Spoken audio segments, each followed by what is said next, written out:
Ladies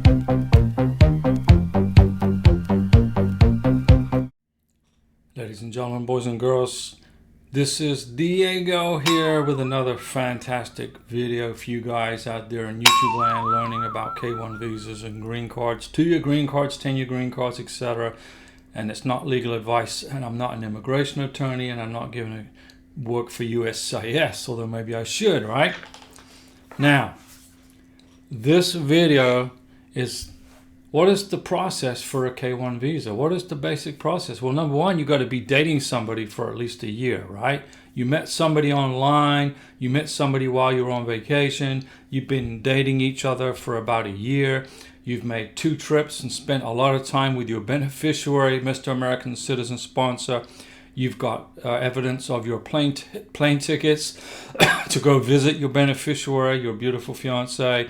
You've got dinner date receipts. You've got hotel receipts with your name on it showing that you were actually in the country.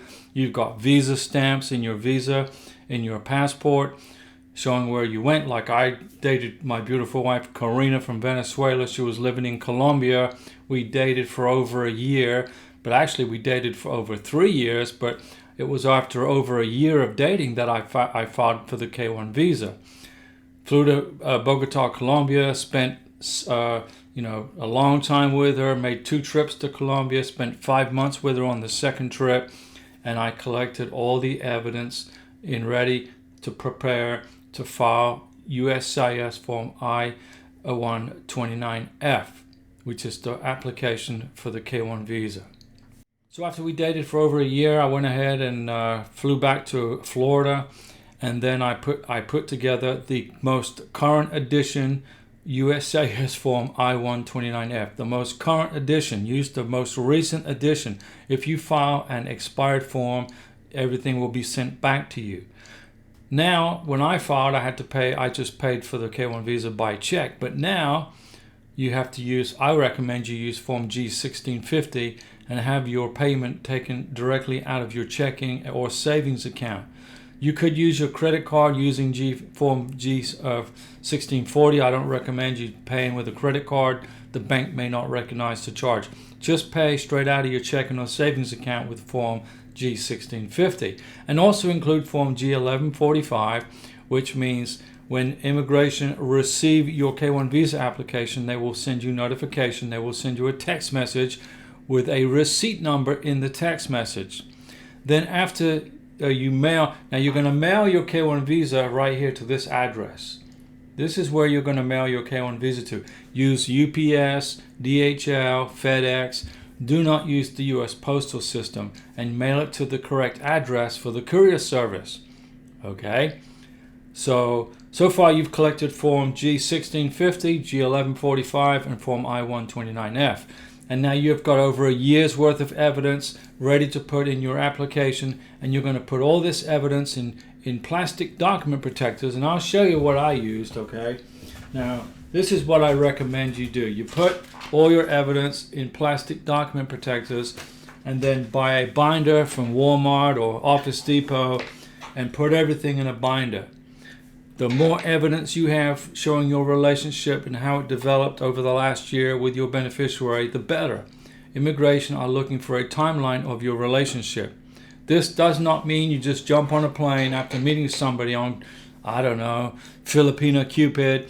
You fly to the Philippines, spend a week with her, and then come back and then file K1 visa. Immigration's not going to approve your K1 visa because they're going to see there is no timeline of your relationship. Even though you may have a timeline built up over the next year while you're waiting for the K1 visa to get approved, there's no evidence in the application. So you date each other for a year, you collect you've been to the Philippines or Colombia or Germany or India or Pakistan, whatever the case may be. You make at least 2 trips, and you want to spend at least 3 to 5 months together learning about each other. Okay, this is how immigration want to see it. They want to see a relationship that you have developed. Then when you come back and then you file for the K1 visa, okay, then you're going to go back again and visit her or him in her country of origin, and spend more time with him or her and collect more evidence and keep the evidence, the plane tickets, the boarding passes, the visa stamps in your passport. Okay? If you want to get a successful K1 visa approval, which comes in the notice of an NOA2 letter, notice of action 2 letter, if you pay attention to what I'm telling you, class, and you qualify for the benefit with income, etc., you don't have a felony, you don't have a criminal record, you have a squeaky clean background, and you've made 2 trips to see this person, you got all this evidence collected, then and your income is way above the minimum income requirements required for a family, depending on the family size, the person may have children, you will succeed in the K1 visa application. But you got to listen to what I'm telling you.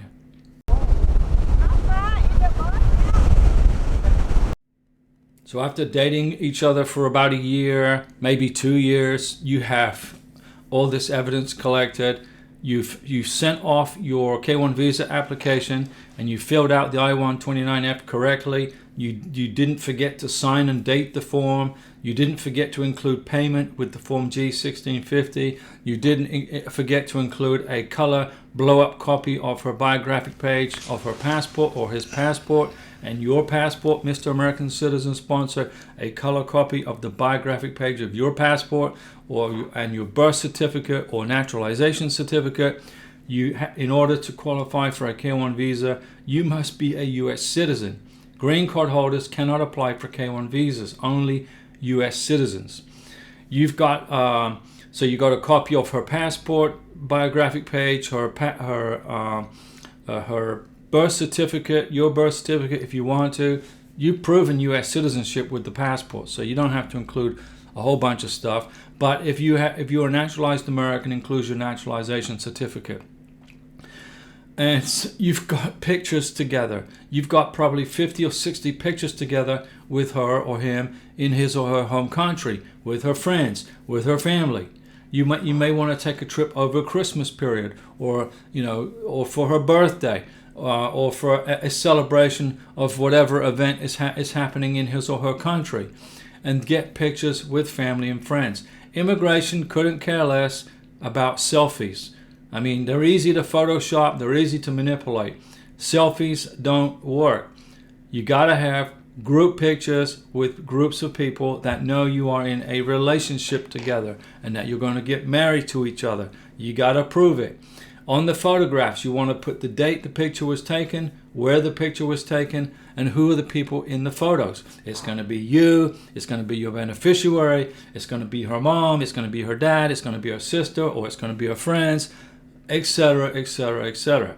Okay? 50 to 60 pictures over a timeline of at least 12 months, with at least 2 trips to go visit this person. So you've collected all the evidence. Before you mail it using UPS, DHL, or FedEx, make sure that you're using the correct edition date of the paper, the I-129F. Make sure you have signed the paperwork and dated it.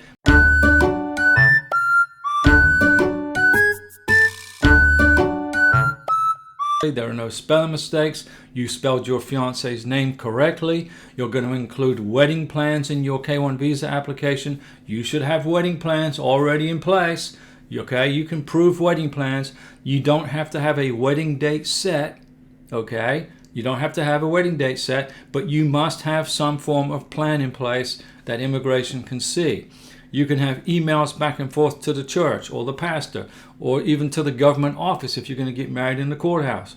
If you're getting married in a synagogue, if you're getting married in a mosque, wherever you're getting married, you got to have a paper trail of contacting these people, planning this event. You got to have a plan in place for your wedding. If you do not have a plan in place for your wedding, there's a good chance you're going to have a problem getting your K1 visa approved, especially at the embassy level. You have to have 2 letters of intent to get married, one written by the American Citizen Sponsor, one written by the beneficiary. And in these letters of intent to get married, you must include the following statements. These are mandatory. That you promise to get married within 90 days. Number 1. Number 2, you have to say that you are both legally free and able to marry each other. Okay? And then number 3, you got to state your citizenship. So when I wrote my letter of intent to get married to my beautiful wife Karina from Venezuela, I put I'm a U.S. citizen, my full name, where I live. I promised to marry Karina within 90 days of her arrival in America. She is legally free and able to marry me. I am legally free and able to marry her. And then you can fluff it up with the timeline of your relationship. And then Karina wrote her letter of intent to get married in Spanish because she can't speak English. And she included in her letter of intent to get married that she's legally free and able to marry me, that she's a citizen of Venezuela, and that she promises to get married to me within 90 days of her arrival in the United States. She signed and dated it, and then got that letter notarized. I went with her, actually. I was in Bogota, Colombia with her, and we got it notarized in Bogota. Those two letters have to go in the K-1 visa application. Now, because you're filing a K-1 visa application, you must then get that letter that's in a foreign language translated into English by a certified translation company with an ATA number. If your foreign beneficiary can speak fluent English and read and write fluent English, then he or she can write her letter of intent to get married in English. But my wife Karina couldn't speak English, so she wrote it in Spanish, and I got it translated into English.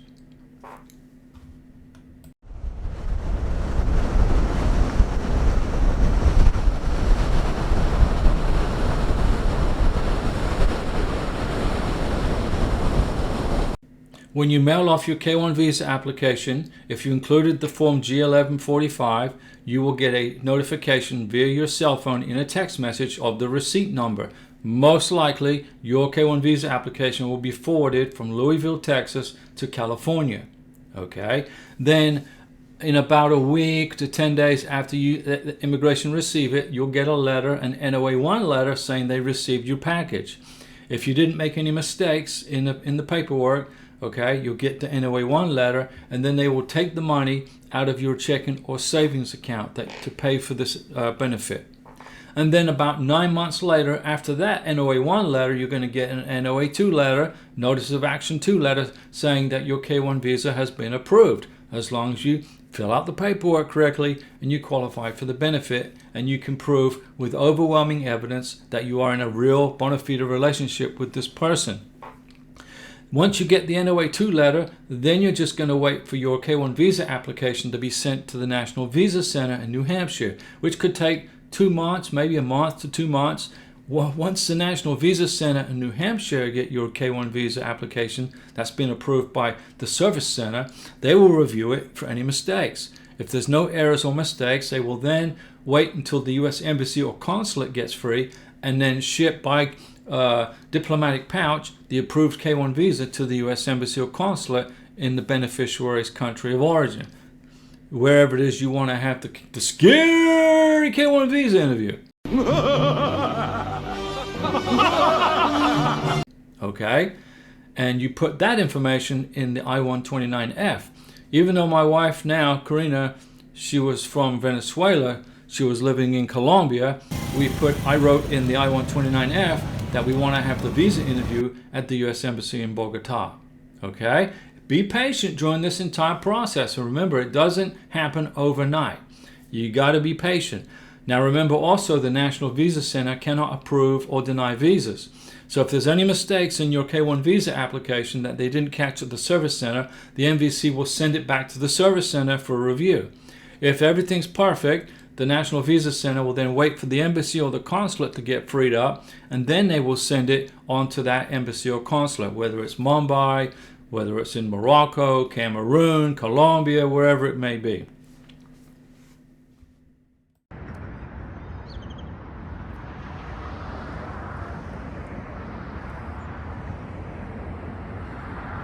Once the U.S. Embassy or Consulate receives your approved K-1 visa application, they will then send you an email, Mr. American Citizen Sponsor. I recommend you use your email address, not your beneficiaries.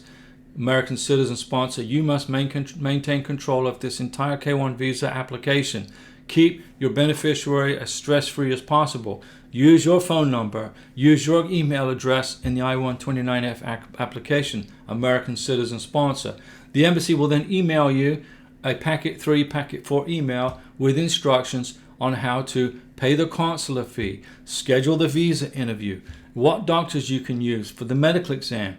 And I recommend that your beneficiary get a mandatory medical exam about 2 weeks before her K1 visa interview has been scheduled. And then you want to make sure that you fill out the paperwork that she can take to the embassy interview, including the I-134, which is the Declaration of Financial Support. Send her your tax returns, your W-2s, 1099s, more pictures, more chat, WhatsApp chats, or whatever, showing that you've maintained communication with this person. And then if you can, go to the visa interview with her, Mr. American Citizen Sponsor. Go to the interview with her. Although the Philippines, the U.S. Embassy in the Philippines won't let you go. The U.S. Embassy in London won't let you go to the interview. But go to the country, and if you have to, wait outside of the embassy for your beneficiary. So when she gets the question, or he gets the question, when was the last time you saw your sponsor? She can say, well, just today. He's outside waiting for me to get done with this immigration interview. You got it?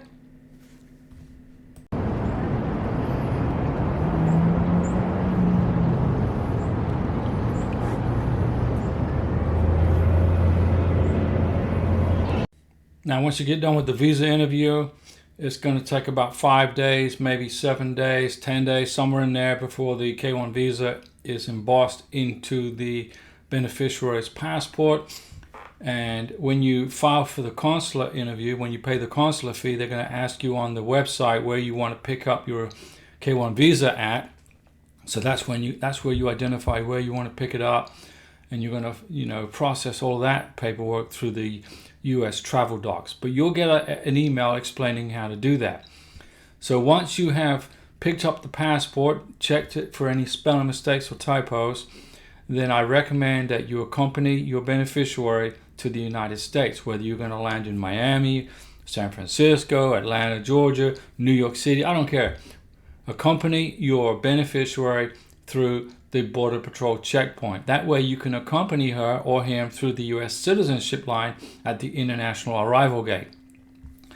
If you're going to be in a connecting flight from to the next step of your journey, make sure you have at least 5 or 6 hours separating from when you land in, let's say, New York to your connecting flight to, say, let's say, Knoxville, Tennessee. You want to have at least 4 or 5, 6 hours of time between connecting flights. That way you can make it through the immigration line, you can make it through the K1 visa check-in, you can get your I-94 issued to you, etc. Okay? Very important. You don't want to miss your connecting flight, correct? Karina and I landed in Miami, Florida. Then we had to go to Pensacola. Okay, we don't live in Pensacola, but that's where we would have flown to. We just rented a Jeep Cherokee. I drove from Miami here to the Panhandle. It took about 12 hours, but I wasn't about to stress over missing a connecting flight. Plus, it was a whole lot cheaper to drive also from Miami to here instead of flying. Much cheaper.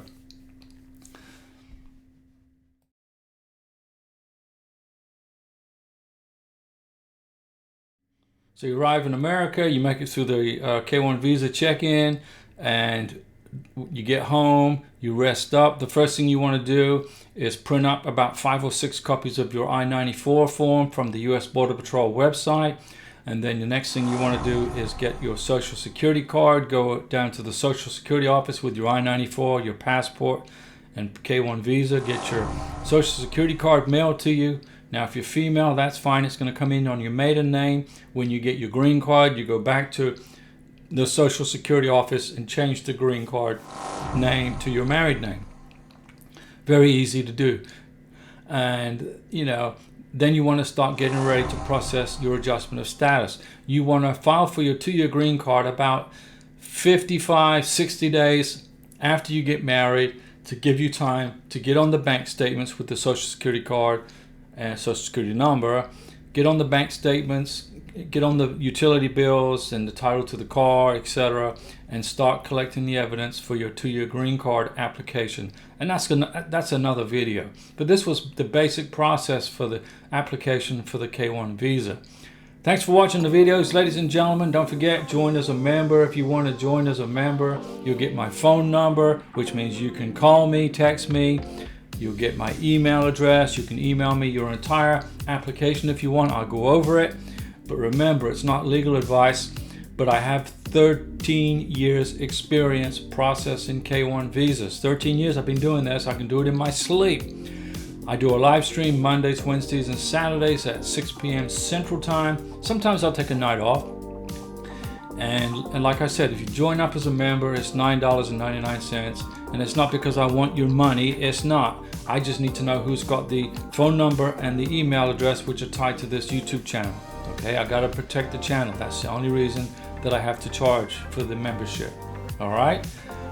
See you at the next live stream, and thanks for watching, and be patient during this entire process.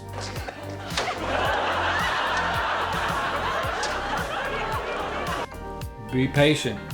You will get your K1 visa approved and you will bring your beneficiary to the United States, but you got to qualify for the benefit, and you got to make sure you don't stress out at the K1 visa interview, and you must provide sufficient evidence of a bona fide relationship of at least a year, in my opinion, and you must provide wedding plans. You got to have wedding plans. See you at the live stream.